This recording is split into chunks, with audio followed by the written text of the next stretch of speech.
سورۃ الروم کی ابتدائی آیات۔ الحمدللہ وکفی وسلام علی عبادہ الذین اصطفی، خصوصاً علی سید الرسل وخاتم الانبیاء وعلی آلہ واصحابہ الاتقیاء۔ اما بعد فاعوذ باللہ من الشیطان الرجیم، بسم اللہ الرحمن الرحیم۔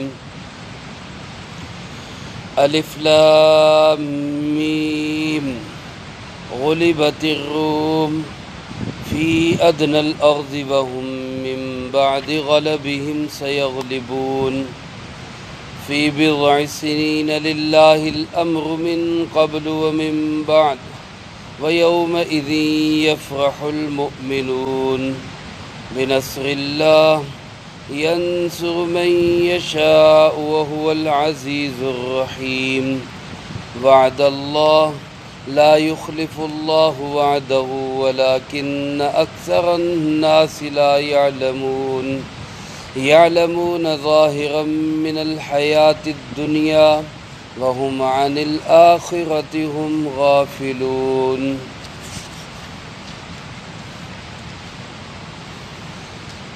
الف لام میم، ان حروف سے اللہ رب العزت کی مراد کیا ہے اللہ ہی بہتر جانتے ہیں۔ غلبت الروم، رومی مغلوب ہو گئے، فی ادنی الارض، قریب کی زمین میں، وَهُم مِّن بَعْدِ غَلَبِهِمْ سَيَغْلِبُونَ، اور وہ مغلوب ہونے کے بعد بہت جلد ہی غالب آئیں گے۔ فی بضع سنین، چند سالوں میں، للہ الامر من قبل ومن بعد، اللہ ہی کے اختیار میں تمام معاملات ہیں، اس سے پہلے بھی اور اس کے بعد بھی۔ وَيَوْمَئِذٍ يَفْرَحُ الْمُؤْمِنُونَ، اور اس دن ایمان والے خوش ہوں گے، بنصر اللہ، اللہ کی مدد اور نصرت سے، ینصر من یشاء، وہ مدد کرتا ہے جس کی چاہتا ہے، وہو العزیز الرحیم، اور وہ غالب ہے رحم کرنے والا ہے۔ وعد اللہ، یہ اللہ رب العزت کا وعدہ ہے، لا یخلف اللہ وعدہ، اور اللہ پاک اپنے وعدے کی خلاف ورزی نہیں کرتے۔ وَلَكِنَّ أَكْثَرَ النَّاسِ لَا يَعْلَمُونَ، لیکن اکثر لوگ جانتے نہیں ہیں۔ يَعْلَمُونَ ظَاهِرًا مِّنَ الْحَيَاةِ الدُّنْيَا، وہ جانتے ہیں دنیا کی زندگی کے ظاہر کو تو، وَهُمْ عَنِ الْآخِرَةِ هُمْ غَافِلُونَ، لیکن وہ آخرت سے بالکل غافل ہیں۔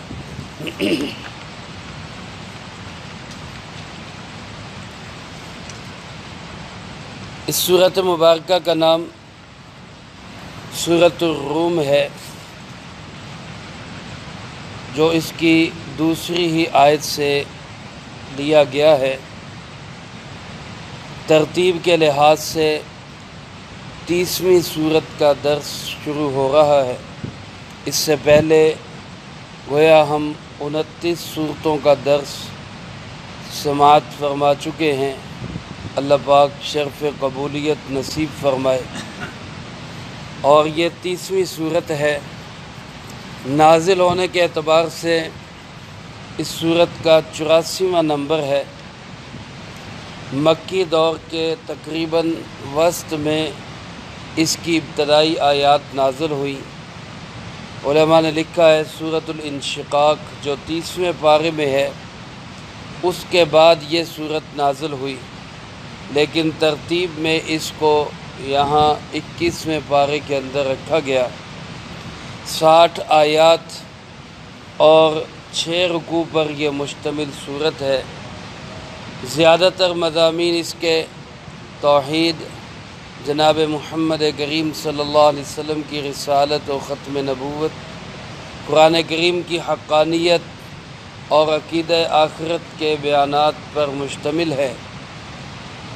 اس کی ابتدائی آیات میں اللہ رب العالمین نے ایک پیشین گوئی فرمائی ہے جو اللہ کے وعدے کے مطابق ہی ٹھیک 7 سال میں یا 9 سال کے عرصے میں پوری ہو گئی،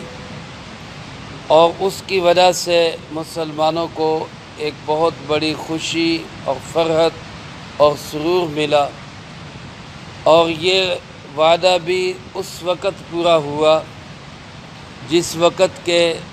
جناب محمد کریم صلی اللہ علیہ وسلم اور آپ کے ساتھی جانثار صحابہ رضی اللہ تعالی مجمعین بدر کے میدان میں کافروں پر فتح پا کر اس کی خوشی سے سرشار تھے۔ اس کا پس منظر ذرا سمجھ لیجئے اور سن لیجئے، پھر ان آیات کو سمجھنا آسان ہوگا۔ یہ وقت تھا جب آپ صلی اللہ علیہ وسلم کو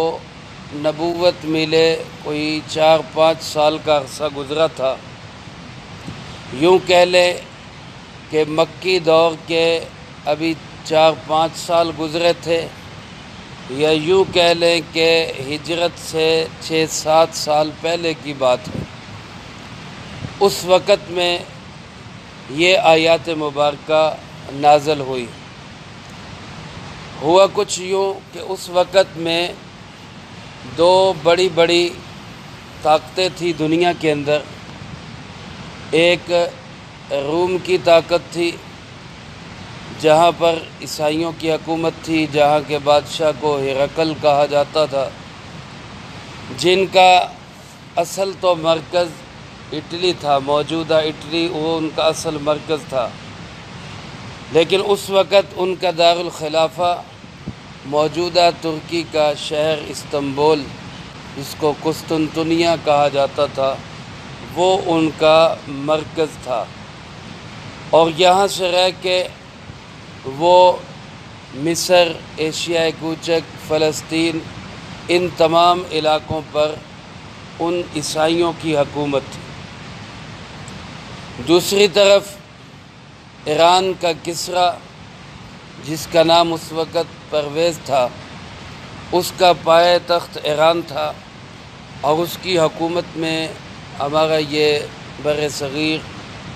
پاکستان، ہندوستان جو اس وقت ایک ہی تھا، اور اسی طرح چین اور یہ تمام علاقے، یہ سب کے سب ایران کے ماتحت تھے، اور یہاں پہ کسریٰ کی حکومت تھی، اور اس وقت اس کا نام پرویز تھا۔ ادھر مکہ مکرمہ کے اندر کفار اور مشرکین عرب تھے، اور ان کے مد مقابل جناب محمد کریم صلی اللہ علیہ وسلم اور صحابہ کرام رضی اللہ تعالی مجمعین کی ایک مختصر سی جماعت اور ایک نئی تحریک تھی جو اب چل رہی تھی۔ بظاہر تو مسلمانوں کا تعلق نہ ہرقل اور روم کے ساتھ تھا، کیونکہ وہ بھی عیسائی اور کافر تھے، اور نہ ہی مسلمانوں کو کوئی دلچسپی تھی کسریٰ کے ساتھ، ہرمز اور پرویز کے ساتھ، ان کے ساتھ بھی ان کو کوئی دلچسپی نہیں تھی،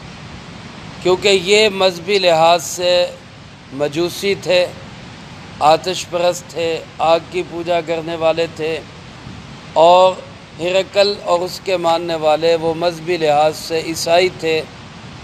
حضرت عیسیٰ علیہ السلام کو مانتے تھے، اللہ کو مانتے تھے، لیکن بہرحال وہ بھی جناب محمد کریم صلی اللہ علیہ وسلم کو نہ ماننے کی وجہ سے کافر ہی تھے۔ تو بظاہر دونوں کے ساتھ کسی قسم کا کوئی تعلق نہیں تھا، لیکن ایک طبعی طور پر، فطری طور پر مسلمانوں کا میلان وہ عیسائیوں کی طرف تھا، کیونکہ وہ بہرحال اللہ کو مانتے تھے اور کسی حد تک توحید کے قائل تھے، اور عقیدہ آخرت پہ ان کا ایمان تھا، اور ایک سچے نبی حضرت عیسیٰ علیہ السلام کو مانتے تھے، آسمان سے نازل ہونے والی ایک سچی کتاب انجیل کو مانتے تھے۔ تو بہت ساری مشترکات تھی مسلمانوں میں اور روم کے عیسائیوں میں، جبکہ ادھر مکہ کے مشرک جو تھے، عرب کے مشرک جو تھے، ان کا طبیعی میلان اور سیاسی میلان بھی کسریٰ کے ساتھ تھا، اس لیے کہ یہ بھی مشرک تھے، وہ بھی مشرک تھے، یہ بھی ایک سے زائد خداؤں کو ماننے والے تھے اور وہ بھی ایک سے زائد خداؤں پہ ایمان رکھنے والے تھے۔ اور پھر سیاسی طور پر بھی ایران وہ عرب کے رہنے والوں کی سپورٹ کرتا تھا اور وہ ان کو امداد فراہم کرتا تھا۔ اس وجہ سے سیاسی طور پر بھی اور مذہبی طور پر بھی ان کا میلان وہ کسریٰ اور پرویز کی طرف تھا۔ انہی دنوں کے اندر ایران کے بادشاہ کسریٰ نے، خسرو پرویز نے، وہ روم کے اوپر حملہ کیا اور اس کے پائے تخت پہ قبضہ کر لیا، قسطنطنیہ کو فتح کر لیا، ہرقل کو وہاں سے بھاگ جانے پہ مجبور کر دیا۔ گویا رومی یہ جنگ ہار گئے اور ایرانی یہ جنگ جیت گئے۔ اس کا فطری اور طبعی اثر مسلمانوں پہ یہ ہوا کہ وہ پریشان ہو گئے، حالانکہ ہونا نہیں چاہیے، بظاہر تو کوئی وجہ نہیں تھی، لیکن فطرتی طور پہ ہو جاتا ہے۔ جیسے ہندوستان ہمارا دشمن ہے، ہماری اس کے ساتھ عداوت ہے، شروع سے ہی ہے، اب اس کے ساتھ چین کی اگر لڑائی ہو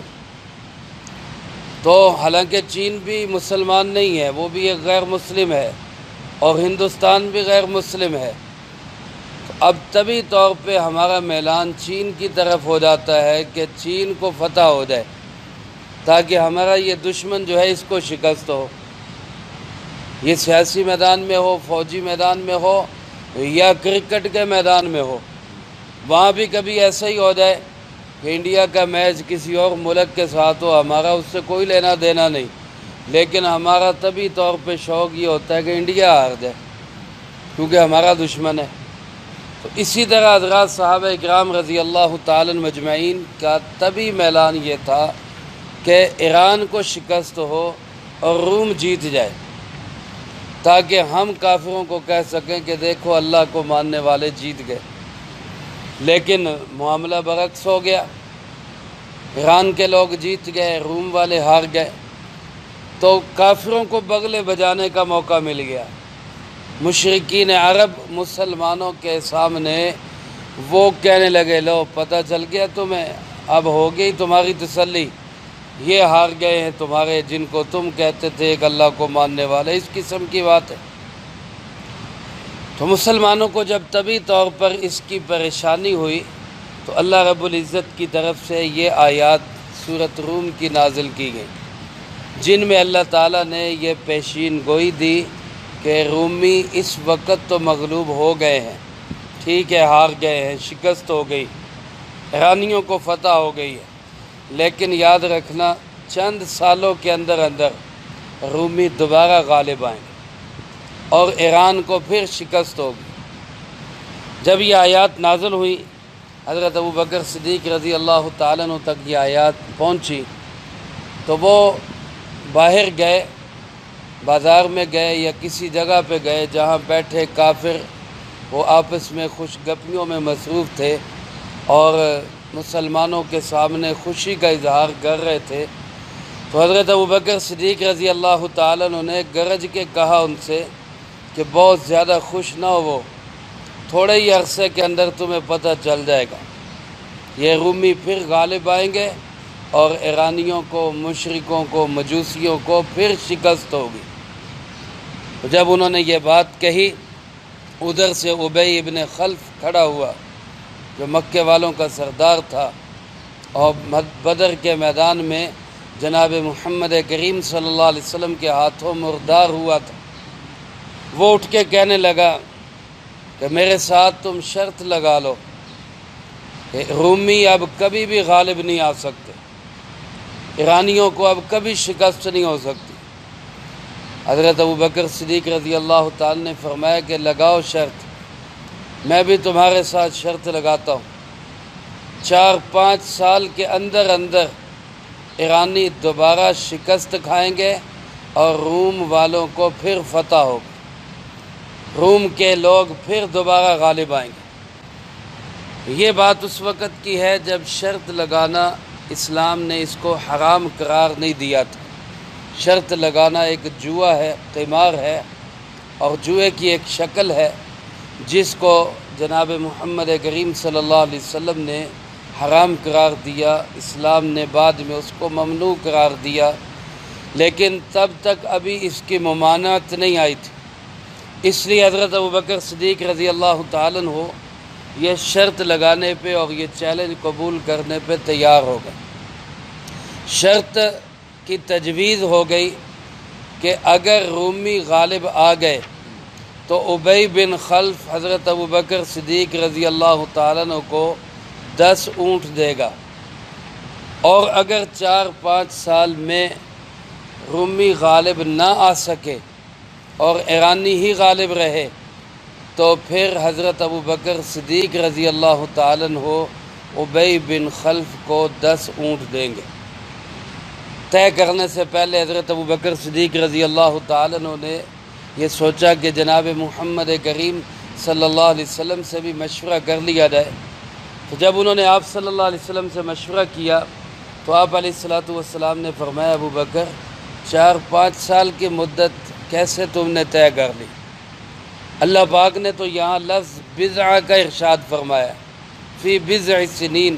چند سالوں میں، 4-5 سال کا تو ذکر نہیں ہے۔ اور یہ جو بضع کا لفظ ہے یہ 3 سے لے کر 9 تک بولا جاتا ہے۔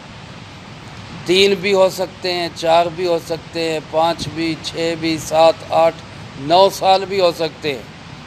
تو لہٰذا تم مدت 9 سال کی طے کرو،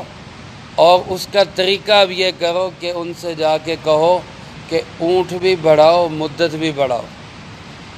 جاؤ جا کے ان سے کہو کہ 100 اونٹ کا معاملہ ہوگا،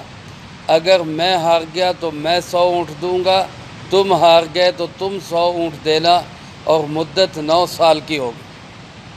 چنانچہ حضرت ابوبکر صدیق رضی اللہ تعالیٰ عنہ گئے اور جا کر یہ مدت طے کر لی کہ 9 سال تک کی مدت ہوگی، اور 100 اونٹ دونوں طرف سے جو بھی ہارے گا وہ 100 اونٹ دوسرے فریق کو دے گا۔ یہ معاملہ طے ہو گیا۔ اس کے بعد حالات گزرتے گئے۔ 13 سال مکہ مکرمہ کے ہجرت کے جب پورے ہوئے، یعنی اس معاملے کو 8 یا 9 سال گزرے، اور پھر اس کے بعد رسول اللہ صلی اللہ علیہ وسلم مدینہ منورہ میں تشریف لے آئے، اور دوسرے ہی سال جو کہ اس مدت کے بعد 8واں یا 9واں سال تھا، جب بدر کا میدان سجا تو ادھر ایمان والوں کو بدر کے میدان کے اندر فتح ہو رہی تھی، اور یہ مشرکین عرب شکست کھا رہے تھے، اور ادھر روم کا بادشاہ ہرقل جو اس شکست سے ایک قسم کا مایوس ہو کر بھاگنے کا پروگرام بنا رہا تھا۔ تو پھر اس کو خیال آیا کہ ایرانیوں کے پاس بحری قوت نہیں ہے، لہذا اگر میں بحری راستے سے ان پہ حملہ کروں تو میں ان پہ غالب آ سکتا ہوں۔ تو اس نے بحری راستے سے ان پہ حملہ کیا، اور ایرانیوں کو شکست دے کر اپنا ملک آزاد کروایا، اور پھر صرف اپنا ہی ملک آزاد نہیں کروایا بلکہ آذربائیجان تک حملہ کر کے ایرانیوں کے علاقے بھی اس نے فتح کر لیے، اور ان کے سالوں سے جلتے ہوئے آتش کدے کو بجھا دیا۔ اس طرح ادھر اس کو فتح ہو رہی تھی، اور ادھر جناب محمد کریم صلی اللہ علیہ وسلم اور صحابہ کو فتح ہو رہی تھی۔ تو یہ دو خوشیاں ایمان والوں کو اللہ پاک نے نصیب فرمائی کہ شرط میں بھی جیت رہے تھے اور میدان کے اندر بھی جیت رہے تھے۔ جس وقت حضرت ابوبکر رضی اللہ تعالیٰ عنہ ہجرت کرنے لگے تو ابی بن خلف اس نے آ کے کہا کہ تم جا رہے ہو، ہماری تو ایک شرط طے ہوئی ہے، تم مجھے کوئی ذمہ دار دے کے جاؤ، کوئی ضامن اور کفیل دے کے جاؤ کہ اگر تم شکست کھا گئے اور تم شرط ہار گئے تو تمہاری جگہ پہ 100 اونٹ کون دے گا؟ تو حضرت ابوبکر رضی اللہ تعالیٰ عنہ کے بیٹے عبد الرحمن جو بھی مسلمان نہیں ہوئے تھے، حضرت ابوبکر رضی اللہ تعالیٰ نے فرمایا کہ یہ میری جگہ پہ 100 اونٹ دے گا۔ پھر آپ مدینہ منورہ تشریف لے آئے، لیکن ہوا یوں کہ شکست کھا گیا یہ ابی ابن خلف، اور مشرکین عرب کو بھی شکست ہوئی اور مشرکین ایران کو بھی شکست ہوئی، تو شرط بھی ہار گئے، میدان میں بھی ہار گئے۔ تو پھر 100 اونٹ ابی بن خلف جو میدان بدر میں مردار ہو گیا تھا، اس کے بیٹوں نے 100 اونٹ حضرت ابوبکر صدیق رضی اللہ تعالیٰ عنہ کو پہنچائے۔ اور پھر ان 100 اونٹوں کا کیا کیا گیا اور آیات مبارکہ کی تشریح اور تفسیر کیا ہے، یہ پس منظر اگر آپ ذہن میں رکھیں گے تو انشاءاللہ العزیز آیات کی تشریح اور تفسیر کو سمجھنا بھی آسان ہوگا، اور انشاءاللہ العزیز ان آیات کی تشریح و تفسیر اگلے درس قرآن کریم کے اندر ہوگی۔ اس پس منظر کو اپنے ذہن میں رکھیے گا تاکہ اللہ پاک ہمیں قرآن کریم کو سمجھنے کی توفیق نصیب فرمائے۔ اللہم انت السلام ومنک السلام، تبارکت ربنا وتعالیت یا ذا الجلال والاکرام۔ اللہم انا علی ذکرک وشکرک وحسن عبادتک، اللہم احسن عاقبتنا فی الامور کلہا واجرنا من خزی الدنیا وعذاب الآخرہ، اللہم واقیتا کواقیت الولید، اللہم استر عوراتنا وآمن روعاتنا، اللہم انا نجعلک فی نحورہم ونعوذ بک من شرورہم، اللہم اکفنا بحلالک عن حرامک واغننا بفضلک عمن سواک، اللہم اکفنا کل مہم من حیث شئت ومن این شئت، رب اغفر وارحم وانت خیر الراحمین، ربنا تقبل منا انك انت السميع العليم وتب علينا انك انت التواب الرحيم، وصلى الله على النبي الكريم وعلى آله واصحابه اجمعين برحمتك يا ارحم الراحمين۔